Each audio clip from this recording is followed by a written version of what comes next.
Hello, welcome to the gardening channel. I am your host, Mike Ventura. So it's my pleasure to have you with us. And in this program, we're going to talk about gopher management. And gophers can be a real problem in the garden. They can turn a lawn into an 18-hole golf course. They can destroy the subterranean soil by all the tunneling activity that goes on. So let's get right into it. Gophers live exclusively under the soil. The only time they come out of the soil is when the female has a litter.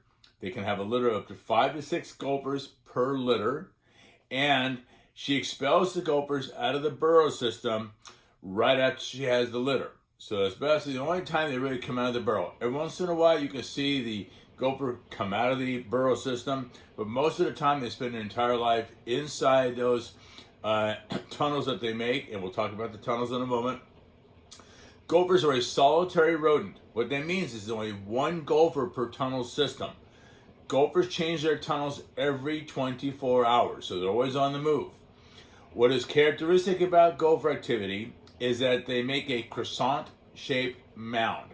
Now, I'm going to post a picture on my YouTube what the croissant-shaped mound looks like, but if you picture the shape of a croissant, you've got what the pattern looks like of the soil after the gopher has excavated soil out of the burrow system.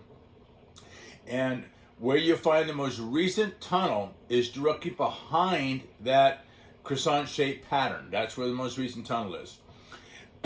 As I said, they have litters up to 5 or 6 per litter, and so they can do quite a bit of damage because once the female kicks the litter out of the burrow system, those young get good to go and they start tunneling all over the place. So it's very, very important once you notice gopher activity to get on top of it and start controlling the gopher population. Gophers feed exclusively on the root system of plant material. They love tuberous plant material. Like if you have bulbs, they love that. But they'll also go into like your lawns, they'll tunnel that through. So that's not a problem at all for them. And the type of soil, it doesn't really matter. Gophers will go through just any kind of soil that's in the garden. So that's not an issue at all. During the wintertime, gophers characteristically tend to go a little bit deeper because it's pretty cold during the wintertime. Getting into the spring and summer, they're relatively shallow. They're easy to find. Gophers might be about maybe 10 to 12 inches at that deep inside the soil, maybe even a little bit less. Easiest way to find the gopher, recent gopher mound, behind the croissant-shaped pattern of soil that they put up behind where the tunnel is, take a screwdriver and probe around the back of that croissant-shaped mound, and you will generally find the runway system. Now, let's get into the control mechanism, how you're going to control these guys. There are 2 schools of thought when you're going through and you're going to do traps to use for gopher control. One of the traps is called the box trap. And again, on my YouTube, I'm going to post a picture of the box trap, and another trap is called the macabee trap. Both are very effective, but I'm going to tell you some tricks you need to be aware of when doing trapping for gophers. That works pretty effectively. Now, if you're going to go down the road of using traps to control the gophers, obviously, you're only going to catch 1 gopher per trap, but you want to use 2 traps per burrow system. Okay, very important because you don't know what direction those gophers are moving back and forth inside the tunnel. You do not need to put any bait inside those systems because gophers have a very, very sensitive sense of smell. They know exactly what's inside that burrow system. So you want to be very careful how you handle the traps. You don't want to get a lot of oils from your skin on the traps, especially the macabee trap. Gophers will pick up on that. What you also don't want to do is when you put the traps inside the soil, you want to make certain that there's enough room, if you're using a box trap, for that, it's like a lever mechanism to go up and down, okay? You don't want to have soil impeding the movement of that bar, so you have to dig a fairly large size hole for these traps to go into the ground.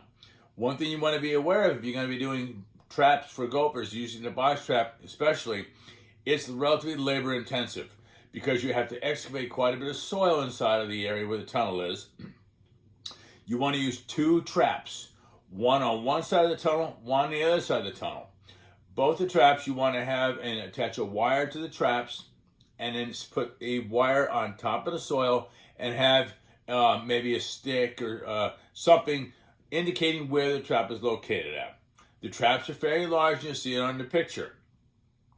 You want to check these traps every day. You do not, again, do not bait the traps. Okay. Also, it's very, very important. Gophers are very in tune to the amount of light that's inside of the burrow system. It's relatively dark down there. So, if you choose to use box traps to get rid of to control your or manage your gopher population, you want to make it so that no light is getting inside of that tunnel system. The gophers are very in tune to how much light was inside that tunnel. They know exactly how much is down there. They're very familiar with that. If they sense that there's excess light getting inside the tunnel, what the gophers will do is they will start pushing soil forward, and they'll actually fill the trap up with soil, and they'll set the trap off, or the trap won't even work. So when putting traps into the burrow system, it's very, very important to make certain that that trap, first of all, if it's the box trap, has enough room for the box lever to go up when the gopher goes through it, and also that you don't have any light getting inside of it, so that consequently the gopher's not going to start pushing soil forward.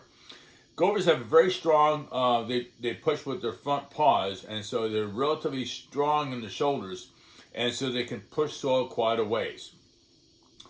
Also, as I said, they change their runways every 24 hours. So what that means is the best way to indicate where the gophers are located at, you want to go ahead, knock down the mounds that are there, and then that next day, go on out and see where the fresh mounds are located at. At that point, you start going behind the croissant-shaped mound, and you find the runway, and that's where you set your traps up. If you use the macabee traps, which are a very effective means of controlling the gophers, they're metal. The box trap is made of wood.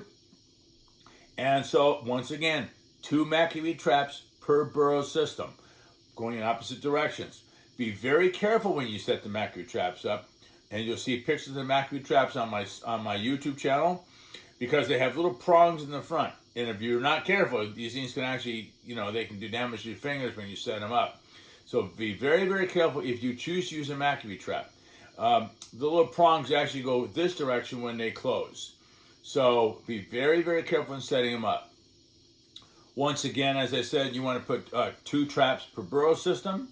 And the same method with the box trap. You want to bring a wire or something to the top of the soil and then mark where the traps are at. And then you want to check the traps daily, because gophers will be going back and forth. The gopher will be going back and forth inside that burrow system on a regular basis, as long as they don't detect something. As I also said, the females kick the litter out very quickly, soon after they've been born, out of the den. And so you want to get used to seeing the size of the gopher mounds, and you'll get to learn once you've done gopher control. The smaller croissant-shaped mounds indicate it's a smaller gopher. The larger croissant-shaped mounds usually indicate a larger gopher. So based upon that, you want to stay on top of your trapping. Putting your irrigation hose inside of the gopher hole doesn't work very quickly, doesn't work very well, because what will happen is you can actually flood out your subsoil and create even a bigger problem. So with that gives you a little bit of a background on how to control gophers. And I said that the box trap and the macabee trap both work very, very well. They're both a little bit labor intensive, but again, once you get used to how to trap gophers, you'll find out they're a very effective means of control. So with that, I want to thank you very, very much for tuning into the Gardening Channel. It's always my pleasure to have you with us, and enjoy the garden. Thank you so much for your time. Have a very good day. Take good care.